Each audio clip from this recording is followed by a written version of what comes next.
This is one of the things that I talk about the most because it is one of the biggest parts of my story and why I believe I have not only become as successful as I have today, but also in a way that helps me really, really love my life and not want to throw my phone at people's heads or stomp on it or put it in the trash can or basically just pull my hair out 24/7 trying to build a business. And so we're going to be talking a little bit today about how to create momentum in your business without burnout. I'm going to throw it over to you, Rob, because I would love for you to share a little bit maybe about your experience, because obviously you've done some amazing things in this industry. You've built some amazing teams.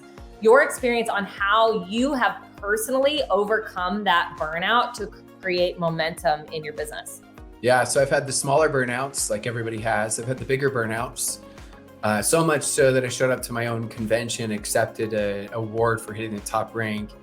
And that was the only part of the convention I was at because I didn't want to be there. I was just so burnt out. I didn't want to be on any Zooms or any training. So I just turned the camera off and be fake on, right? I was just, fake coasting on different things like that. So I've been there, I've done that.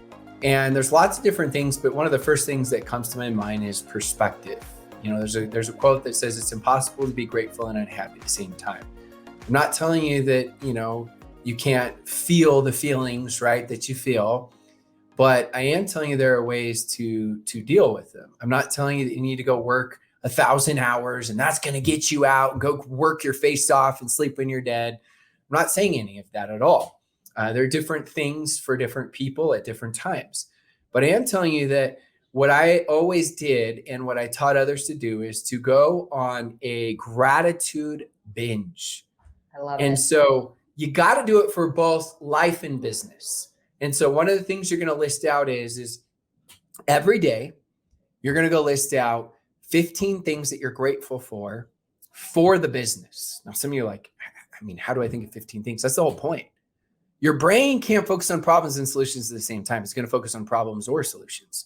So now you're calibrating or recalibrating your brain to work for you rather than against you. And then I strongly encourage to list 15 other things non-business related, just so that you have, that attitude of gratitude that helps give you perspective, because I get it. It's okay to want more. It's okay. You should be unhappy if you fell back 2 ranks. But you got to have the right perspective of, you know what? I'm grateful I went through that so I understand it. I'm grateful I went through that. Now I'm in the dip. And the dip is when now, you know what? I'm going to hone in my skills so I don't take it for granted next time. Do you see? I'm not just dismissing it like, oh, I'm so grateful I went backwards 2 ranks. That's bull crap, right? It's complete bull crap.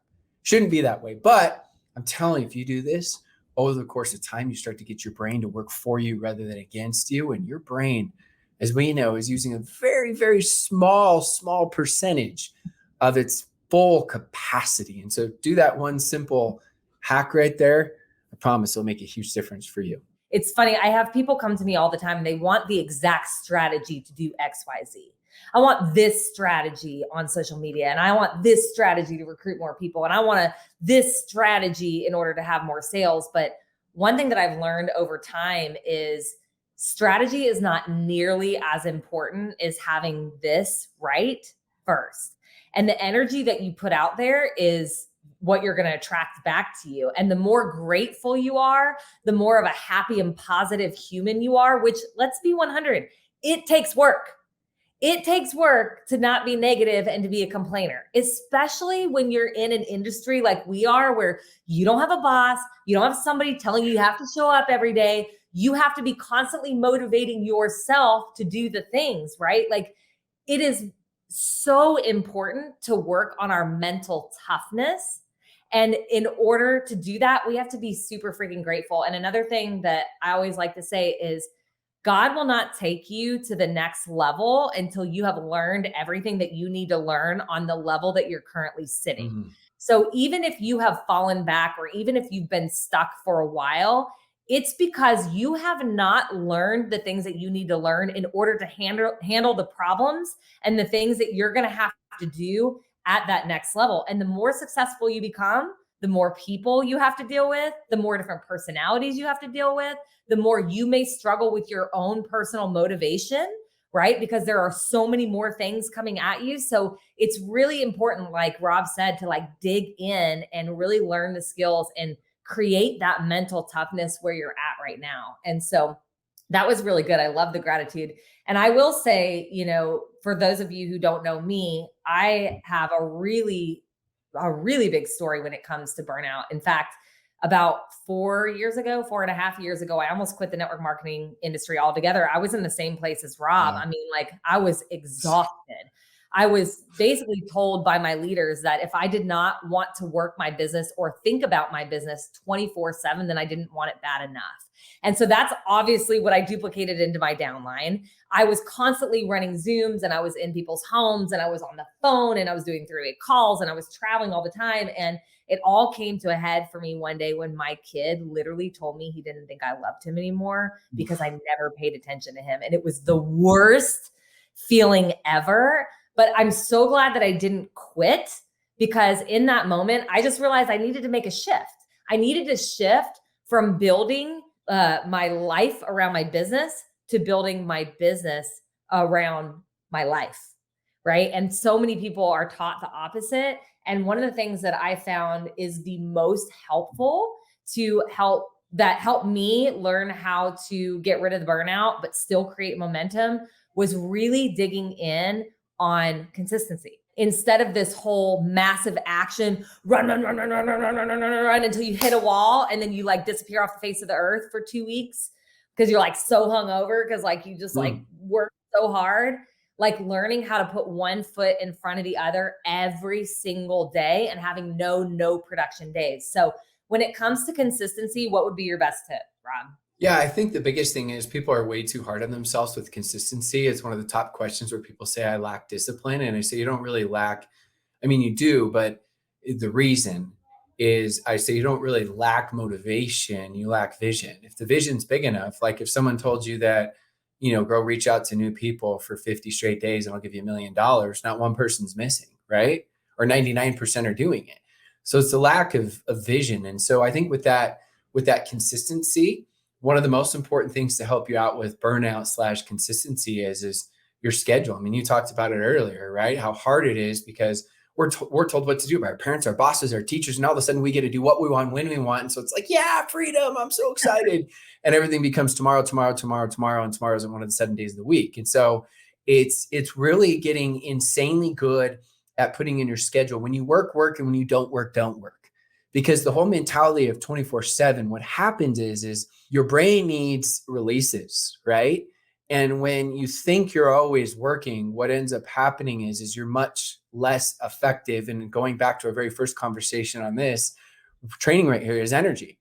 Your energy levels go way, way down. I mean, most people could probably, let's say they're working 20 hours a week, they could probably work 6 to 7 and actually do better if they focus on the right thing. So consistency, I don't miss personal development. And I create minimum goals. There are minimum goals, there are standard goals and blitz goals. But my minimum is I don't miss no matter what. So minimum, I'm going to at least do it.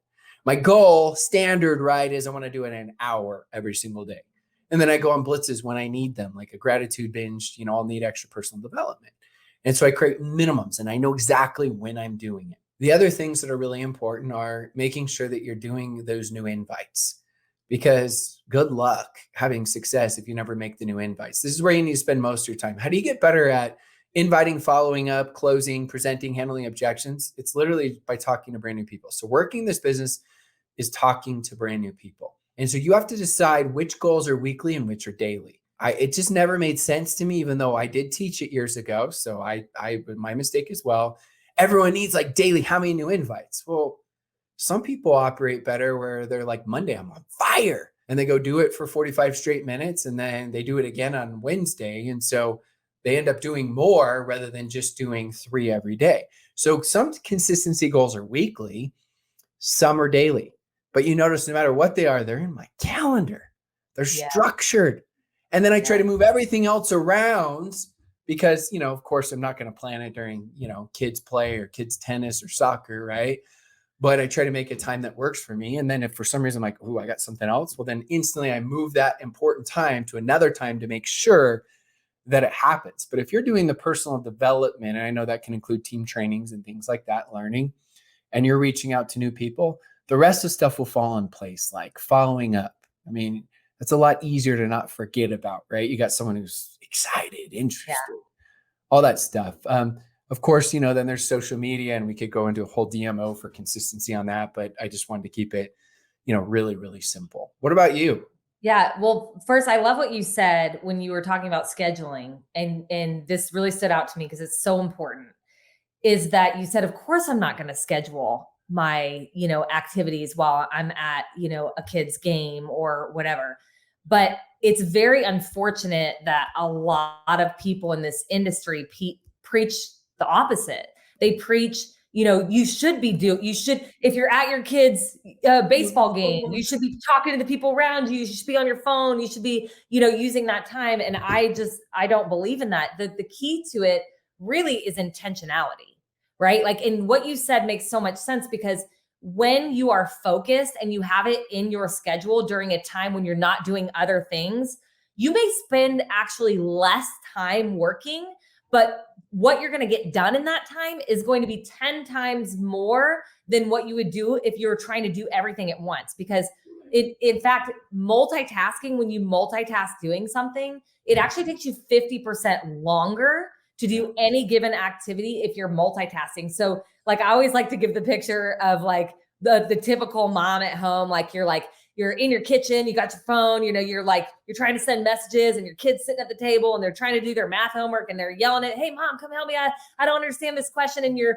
messaging and you're trying to cook dinner at the same time. And then the laundry thing goes off and you're like, oh crap, man, I got to make sure I got to go get the laundry because we got to have clean clothes or nobody's gonna have anything to wear tomorrow. And then you run in there and you do that and your kid's still yelling at you. Now the smoke alarm's going off because you left food on the oven, and you're just like, and your husband comes home and is like, hey honey, are you okay? And you're like, like that's like it's a normal feeling. And so really creating that schedule to where you are putting in that focused time for your work, even if it's just 20 minutes, even if it's just 30 minutes, you're going to get 10 times more done. So moving on to the next thing really quick, because I think this is also really, really important, is boundaries, right? Because most people don't have them. Like, I'm a people pleaser, so it was really hard for me to have boundaries in the first place when it came to my business. But I find that a lot of leaders find themselves in a position where like they have no boundaries with their team. A lot of people don't have boundaries with their spouses or with their children, right? Like, let's talk boundaries. Like, how do you set boundaries when it comes to your life and your business to keep you from burning out, but keep your business growing at the same time? Yeah, I always felt a lot of guilt, a ton of guilt, because I tell everybody I'm the president of the Recovering People Pleaser Club. So if you want to apply for the VP position, there are some openings. But for me, it was just always like, I prided myself on, they'd text me and I was always there every single second for everyone. And my intent was good, but think about this. There are needers, wanters, and deservers. The needers need your time, nothing wrong with that. The wanters want your time, nothing wrong with that. The deservers need, want, and have earned your time. And the problem is we feel like we're so supportive, this supportive upline. We're there for them every second. And what happens is when you're too responsive and there for them every second, it's like a baby that's learning how to walk. And if you don't let the baby fall a little bit, then the baby actually is never going to learn how to walk. And so it's a fine line. It's a balance. It's not like right away they start, hey, you're on your own. You got to learn how to walk. No. But as far as boundaries go, I look at it, if you spend too much time with the needers and wanters, you think you're helping them, but you're feeding your own ego because you feel so good that you're helpful. But in the end, there are people that are deservers on your team right now. And you may say, well, my team's small. There aren't. Well, there are deservers out in the world that are literally on their knees praying for what you have. But you're not making time to find those people because you're feeling your own ego, your people pleaser ego. How do Brent and I know? Because we live this with the needers and wanters. And that was a realization for me that was just extremely hard. So I found phrases and things to say that were just really helpful and honest, that I could take care of them. Of, you got systems, right? They plug into, teach them to, basically based on questions, I would add things like, hey, anytime you have a question, go in the group and search it, right? Just put the keyword and search it. Then I would create even little things that had like Q&A in there that people could ask, like a thread in there. Different things like that. Then at the beginning, I started doing, hey, once a week, I'm going to answer all questions, right? Or if there's a question to answer, I would go and I would answer it on a quick live. So then we could refer back to that later. So it was leverage, right? Or if it was like they'd ask me a million questions, like, hey, those are really, really good questions. I'm trying to do my best right now. I've got hundreds of people on my team, right? Depending on where you're at. And I just don't want to set a bad example of me not talking to new people and always just, giving you guys, one-on-one answers. So I'm going to do a team training once a week that answers all of your questions that you have. And so, things like that help me out where you got to think in terms of leverage. Now, of course, if someone's brand new, you got to set expectations and you got to hold their hand and you got to help them get launched and you got to teach them your simple system. And if there's holes in your system, because every company is a little different, then you fill those holes. But I don't want to answer the same question twice. Someone asks me a question, I'm documenting it, whether it's written or it's video or it's voice, I'm documenting that. Whether you're a leader of a big team or you like literally bring on one person, right? Like it is our job to help the people that we bring in learn how to own their own business. I get it. As the VP of the People Pleaser Club now that we're starting. Recovering People Pleaser Club. Very much, right? RPP. I get that. Like you bring somebody on and you take it on your shoulders, like you so bad, you want to help this person, you want to help them create success. But at the end of the day, like you can't have expectations of people and you can't control what they do. Like you just can't, but you can control what you do. And your job is to help them learn how to own their own business. And in fact, I think it was at one of your Leader of Leaders masterminds that you said this, and it really clicked for me when you were talking about launching a new person.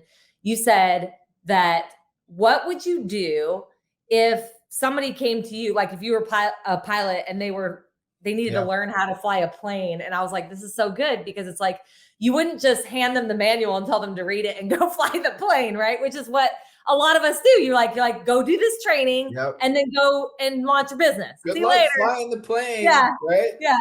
But like, it's not like that. But at the same time, it's like a balance, because you do want to be able to use the tool, the manual, to help them do it, because you shouldn't be the one who has to get on a Zoom with them or meet them in person for 3 hours in order to teach them how to do it.